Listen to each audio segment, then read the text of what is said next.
muchas gracias.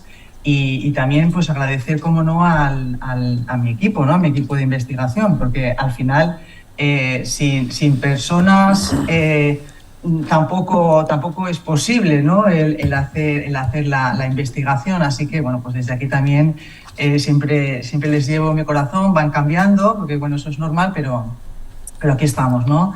Dándolo por mejorar la salud y el bienestar en las organizaciones. A mí me gustaría empezar con algunas cuestiones previas a lo que va a ser como un catálogo de best practices o de buenas prácticas en función de lo que viene diciendo la investigación y también, bueno, nuestra experiencia en intervenciones psicológicas positivas en organizaciones. En primer lugar, obviamente es importante el bienestar, y no porque lo diga yo, sino porque lo dice la investigación, y creo que aquí es relevante tenerlo en cuenta también, considerando el contexto, ¿no?, en el que estamos ahora, en donde salimos de una pandemia y quizá pues la salud mental, como sabemos, ha pasado a primera línea. Y es importante el bienestar en sí mismo y también el tamaño del bienestar. Encontramos en las investigaciones que a más bienestar psicológico en las organizaciones, pues mejores resultados, ¿no?, ocurren, más impacto, como decía José María antes, ¿no?, ese impacto que esperamos, pues se produce cuando existe ese bienestar. Por tanto, el tamaño, en este caso, importa, y a más tamaño, mejores resultados. Y las razones son varias, ¿no? Esos resultados tienen que ver con aspectos más tangibles o más, podríamos decir, objetivos, en cuanto, pues, por ejemplo, desde la Agencia Europea de Promoción de la Salud en el lugar de trabajo, pues establecen algunos indicadores, ¿no?, algunos resultados que son tangibles, que son medibles, que son objetivos, en donde la promoción de la salud en el trabajo tiene unos efectos en la reducción de la accidentabilidad, enfermedades profesionales, en ese ratio, ¿no?, de investment, de inversión en programas de salud en el trabajo, y los retornos en absentismo, en costes por enfermedad, la reducción del presentismo también en el trabajo, que sabemos que también incide en la productividad y en el desempeño, y luego obviamente pues en costes sanitarios. Y luego a nivel internacional, pues algunos estudios interesantes, como realizado por el World Economic Forum, ¿no?, que venía a señalar con esta macroestudio con más de 2 millones de empleados, en donde el promedio del return of assets es este, ¿no?, es grande. Cada euro que se invierte en un programa de salud en el trabajo, hay un retorno de 2,97, casi 3 euros. Por tanto, obviamente están esas razones económicas, por lo que decía que el bienestar importa, y por eso hay que invertir en intervenciones, ¿no?, psicológicas positivas. Bueno, psicológicas en general y positivas en particular, que es por lo que también quería hacer más énfasis. Cuando hablamos de intervenciones psicológicas positivas, obviamente son intervenciones psicológicas, por tanto, toda la investigación que hay en intervenciones psicológicas obviamente está avalando estos estudios, pero quizás sí que tienen una particularidad, y eso es un poco en lo que quería pues centrarme, ¿no? Es decir, desde el estudio del auge de la psicología positiva a principios del siglo, con Martin Seligman, y bueno, pues toda la investigación que hay detrás, obviamente la POP, lo que llamamos la psicología organizacional positiva, el enfoque es en centrarnos en el funcionamiento óptimo, ¿no?, de las personas y las organizaciones, y obviamente en mejorar la calidad de vida, desde la idea de mejorar o generar una vida organizacional plena, ¿no?, podríamos llamarle así. Desde esa perspectiva, otro dato más, ¿no? Es decir, aquí en este esquema se resume, como sabéis, ¿no?, la amplia investigación que hay sobre burnout y engagement, y la idea de que no es solo positivo centrarnos en ese proceso de erosión de la salud, como decía José María antes, no solo desde un enfoque prevencionista, sino también desde la promoción, porque también existen procesos de motivación. Como sabemos, hay recursos laborales que inciden en el engagement y en el desempeño, y además también pues tienen ese efecto en la reducción de la erosión de la salud. En cambio, reducir demandas, pues bueno, tiene un efecto en el burnout, pero no está tan claro ese efecto en el engagement, porque a veces más demandas pueden ser demandas reto, por tanto incrementan el engagement, o más demandas si son amenazas lo reducen, o a veces no hay diferencias significativas. Por tanto, es este dato el que nos viene a señalar la idea de que el esfuerzo de realizar IPPs o intervenciones psicológicas positivas en incrementar los recursos tanto laborales como personales, pues tienes doble efecto, ¿no? Es decir, con un tiro matas dos pájaros, incrementas el bienestar, pero también reduces el malestar. Por tanto, parece ser, por lo que viene a señalar la investigación, que es mejor en el sentido de más productivo, ¿no? Centrarnos en la mejora o en el incremento de los recursos.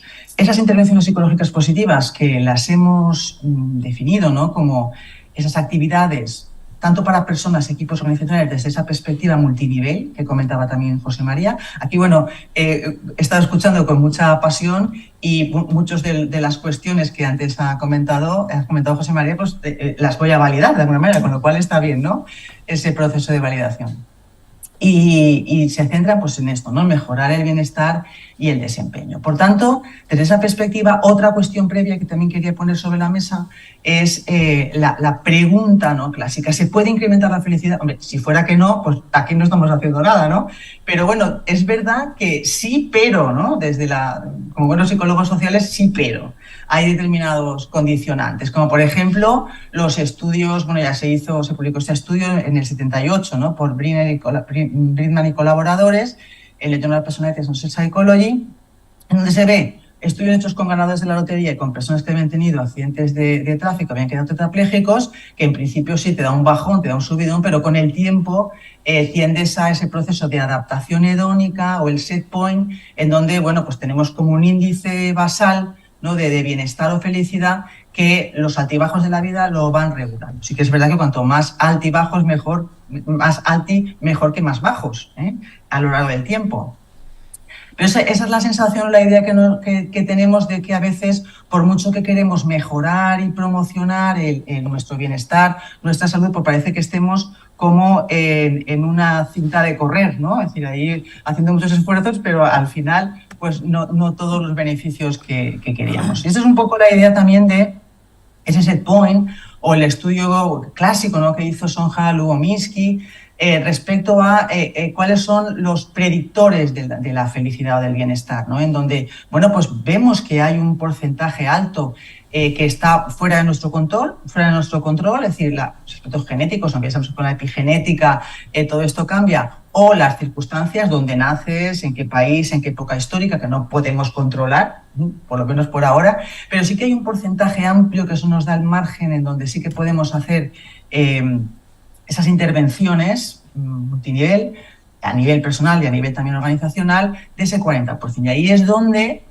la idea de intervenir pues marca diferencia. Claro, también, si hacemos un análisis minucioso respecto a qué nos dice la investigación y qué hemos ido encontrando, pues bueno, es cierto que tiene sentido invertir en intervenciones porque el bienestar psicológico tiene un papel adaptativo y tiene una serie de bienestar psicológico entendido como variable dependiente que tendríamos en cuenta en nuestras intervenciones psicológicas para mejorar el bienestar, el desempeño también, pero el bienestar. Por tanto, aquí tenéis, no voy a entrar, obviamente, toda una relación basada en estudios previos en que sabemos que, pues obviamente, el bienestar tiene estos efectos, ¿no? Más bienestar, más atracción social, más incremento del optimismo, somos más flexibles, innovadoras, tiene efectos no solo a nivel afectivo, sino también a nivel cognitivo y comportamental, incluso físico, ¿no? Menos riesgo cardiovascular, por ejemplo. Y no solo a nivel general, sino también en el trabajo, en el ámbito laboral, en donde el bienestar lleva al éxito.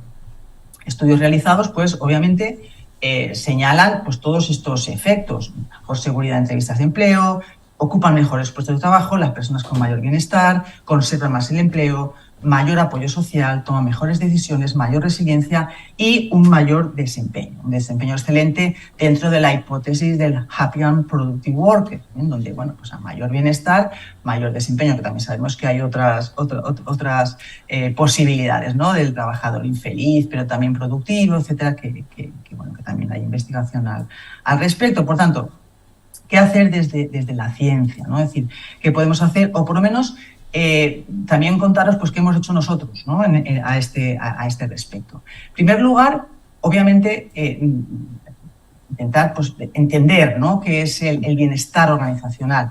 Entendido así, ¿no?, como esa construcción psicosocial multinivel. Utilizamos pues el modelo IGLO, ¿no?, que hemos ido desarrollando en el proyecto europeo, básicamente a través de Carina Nielsen y sus colaboradores, en donde ese IGLO tiene en cuenta aspectos a nivel individual, grupal, liderazgo, organización. Luego también le ponemos la S final también de society, ¿no?, a nivel de la sociedad, en donde pues bueno, entendemos el bienestar como integral, es decir, no solo salud mental, sino también físico, bienestar físico, social, psicológico, mental, y luego con esa relación recíproca y nutritiva sostenible a lo largo del tiempo.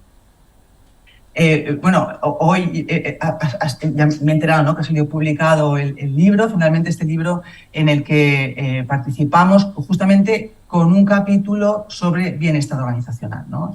Con lo cual, bueno, pues también interesante. Y luego, pues claro que sí, ¿no? Es decir, otro aspecto importante, las medidas que utilizamos cuando hacemos intervenciones, tanto para la evaluación, evaluaciones previas o evaluaciones de la sostenibilidad y la eficacia, obviamente que estén basadas en teorías sólidas y también en la evidencia.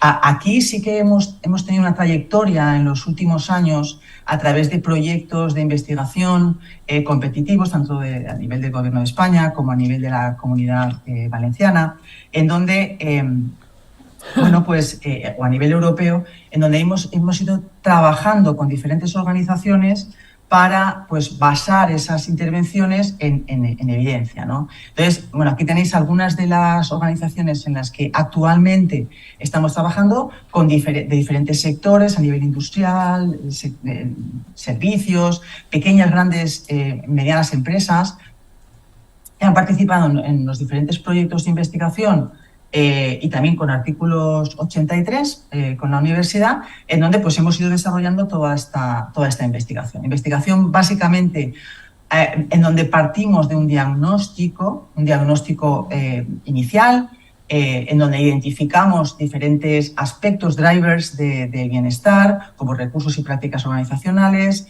la incidencia en diferentes dimensiones o elementos de bienestar, y luego cómo este bienestar impacta en resultados organizacionales saludables, como puede ser a través del desempeño, el compromiso, la sostenibilidad de la organización y bueno, a través del modelo Giro que hemos ido desarrollando a partir de básicamente 2012, donde se publicó la validación, aunque ya habíamos hecho análisis previos, pues a partir de este diagnóstico identificamos esas organizaciones que podríamos llamar heroínas, en donde pues, los niveles de bienestar y todos estos indicadores son unos 33 KPIs, ¿no?, de indicadores de bienestar y de drivers y resultados.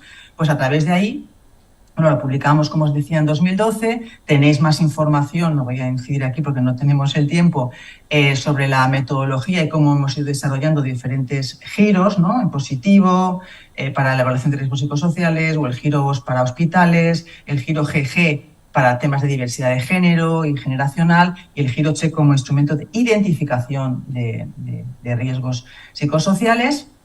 Y a partir de ahí, lo que hemos querido ir haciendo y estamos desarrollando es pues precisamente generar esos protocolos de intervenciones psicológicas positivas adecuadas y replicables, porque entendemos que la replicación de la investigación en general, pero entendemos que también de las intervenciones, pues es fundamental, ¿no?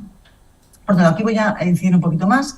Estas intervenciones obviamente no vienen aisladas, ya no solo desde la investigación, sino también teniendo en cuenta el contexto en el que estamos, a través de pues bueno, todos los programas de la red europea, de la promoción de la salud en el trabajo, de la Comisión Económica Europea sobre las nuevas líneas, sobre los proyectos europeos, la Agencia Europea, el Instituto Nacional de Seguridad y Salud en el Trabajo, y luego también por los diferentes directrices, reglamentos, normativas a través del Ministerio, ¿no? Entonces, a partir de ahí, y teniendo en cuenta que esto sí que es interesante, la psicología en general ha sido criticada porque las intervenciones no tienen un impacto grande, ¿no? A veces, incluso en psicología positiva, ¿no? Es que las intervenciones no tienen un impacto fuerte, ¿no? Strong. Claro, tampoco las intervenciones en psicología, ¿no? Pero esto no significa que no tengan efecto. sino que porque son significativos, ¿no? El tamaño es significativo, aunque son a un efecto pequeño o mediano, pero es significativo. Esto en las intervenciones, los metaanálisis y las revisiones sistemáticas de intervenciones psicológicas positivas tienen el mismo ratio de efecto que las intervenciones en psicología en general. Bueno, aquí tenéis algunas, obviamente no voy a entrar, pero sí que vemos que el efecto se viene acumulando, esa evidencia en diferentes metaanálisis y revisiones sistemáticas, en donde el efecto de las intervenciones es positivo, significativo, medio. Y luego, bueno, pues ya fue la hecatombe, ¿no? Cuando en febrero, este febrero 2023, se publica este mega análisis, ¿no? Mega análisis de metaanálisis, en donde yo no lo había visto nunca. Los participantes llegan al 500.000, es decir, no estamos hablando de, bueno, pues algunos metaanálisis con algunos estudios, ¿no? 500.000 de participantes, más de 4.000 estudios primarios, en donde se viene a señalar como conclusión que las intervenciones psicológicas positivas tienen un efecto significativo en el bienestar y tienen una base de apoyo para su efectividad. Por tanto, bueno, interesante, ¿no? Este mega análisis o mega metaanálisis. En base a eso, sí que hemos ido desarrollando intervenciones psicológicas positivas basadas en el modelo Giro y teniendo en cuenta ese aspecto de que parece que es más ventajoso incidir en potenciar los recursos más que reducir las demandas. Aunque obviamente, si después del análisis encontramos que hay que reducir demandas, obviamente pues hay que hacerlo. Entonces, a partir de estos proyectos, ¿no?, que os comentaba antes, sobre todo el Ace Work, el proyecto de Ministerio, de Prometeo, en donde todos ellos tienen el denominador común de que son evaluar la eficacia de intervenciones psicológicas positivas en función del tamaño de la organización, en función del sector, si han sido sectores que se han visto más afectados por la pandemia o no, pequeñas y medianas empresas, empresas públicas, administraciones públicas. En cada proyecto incidimos en un tipo de intervenciones, o si son, por ejemplo, por la diversidad, para analizar la diversidad, sobre todo generacional y de género en las organizaciones, intervenciones específicas, pero tienen el denominador común de que son intervenciones psicológicas positivas, protocolos que hemos venido aplicando en diferentes organizaciones, ¿no?, como os decía antes. Por tanto, teniendo en cuenta también el modelo IGLO, lo que hacemos es, después del diagnóstico, pues co-crear con la organización diferentes intervenciones. Aquí tenéis un listado de las diferentes intervenciones que estamos aplicando en diferentes organizaciones.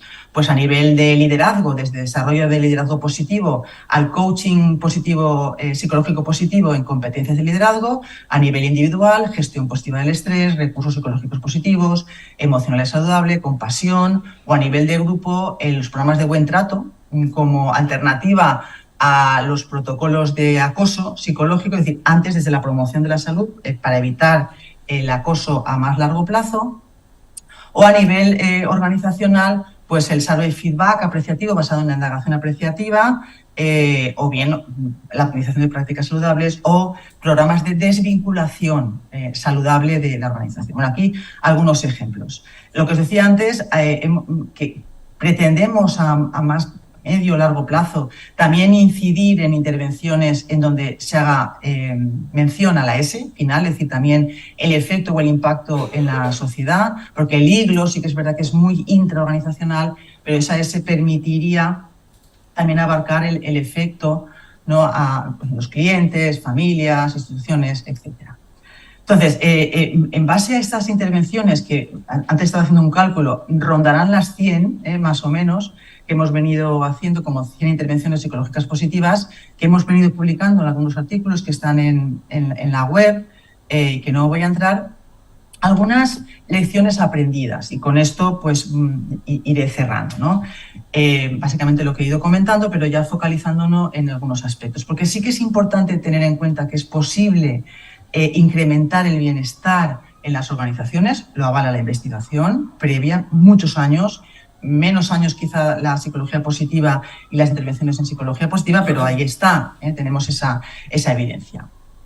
Con todas las bueno, pues limitaciones, ¿no?, que que encontramos. Entonces, sí que es verdad que estas lecciones aprendidas pues son como un proceso, ¿no? Desde la preparación de los entornos de trabajo, es decir, cómo preparar esos entornos de trabajo, el importante paso del análisis de necesidades detectadas, ¿no? Ajustadas a la organización, el diseño de esa intervención psicológica positiva, la implementación en sí, la evaluación y la sostenibilidad de los efectos. Algunos tips en relación con esto. Por ejemplo, en la preparación de entornos, muy importante alinear esa cultura organizacional con los objetivos y propósito de las intervenciones, porque a veces, si no están alineadas, pues el efecto será menor. Por tanto, es importante adaptar esas intervenciones a la cultura de la organización.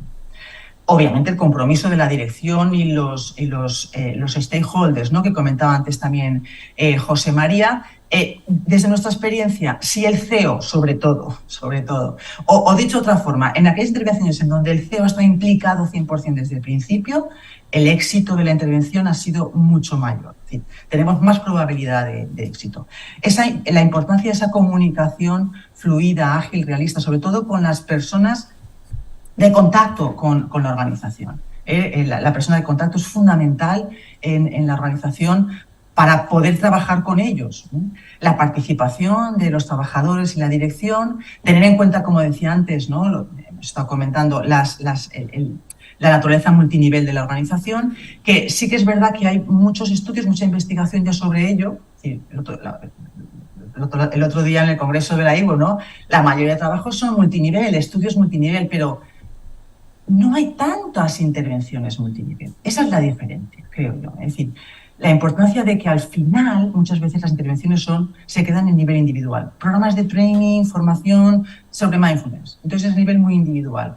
Lo que queremos hacer siempre nosotros cuando hacemos intervenciones es, por lo menos de esos 4 niveles de hilo, 3 intervenciones a distinto nivel. Liderazgo, grupo, organización, individuo, grupo, liderazgo.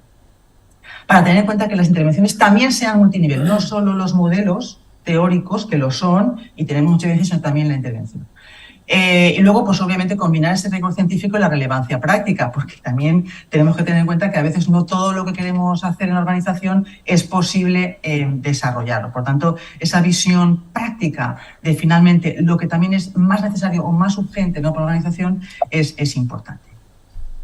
Cuando pasamos al análisis de necesidades, que también es fundamental, paso previo, no valen las intervenciones de oferta, sino que es importante que sean de demanda. Y esto nos lo va a decir un buen análisis, un buen need análisis, un buen análisis de necesidades para pasar a la intervención ajustada a lo que necesita realmente la organización, la empresa. Ese foco en los recursos, que trabajamos desde la psicología positiva porque tiene más ventaja por la investigación previa. Y luego sí que hemos encontrado también la importancia de trabajar justo, obviamente durante todo el proceso de intervención, pero sobre todo en el análisis de necesidades, trabajar un recurso muy importante que es la autoeficacia a nivel individual y la eficacia colectiva de equipo, de organización, del contexto, ¿no?, de la organización.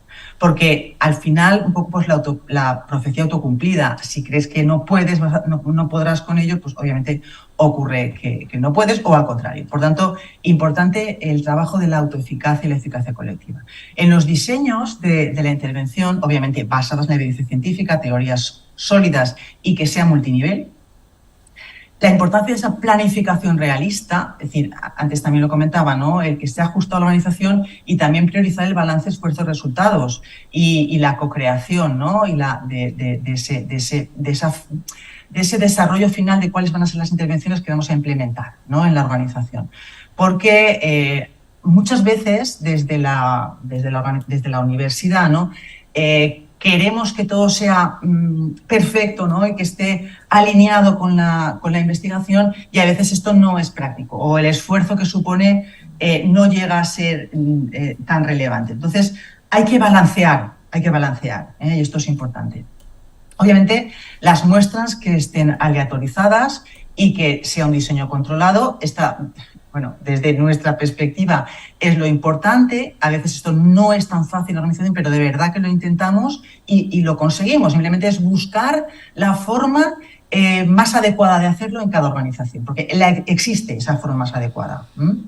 Y luego, obviamente, pues garantizar también la protección de datos, la confidencialidad y esa aprobación ética que, bueno, ya sabemos la insistencia, ¿no?, en esto desde la universidad, pero también da garantías de mayor seguridad psicológica por parte de los participantes en las intervenciones. Desde la implementación, seguimos con la importancia de la participación, tanto los stakeholders, empleados también como grupos de interés, obviamente. Si es posible hacer alguna prueba piloto, la hacemos sobre todo en organizaciones grandes para ver cómo funciona. Esto lo estamos implementando. Conocemos esa adaptación hedónica, por tanto, ver y enseñar claves para reducirla en el mismo proceso de implementación hedónica, básicamente con la variedad, la innovación, es posible reducir esa adaptación hedónica.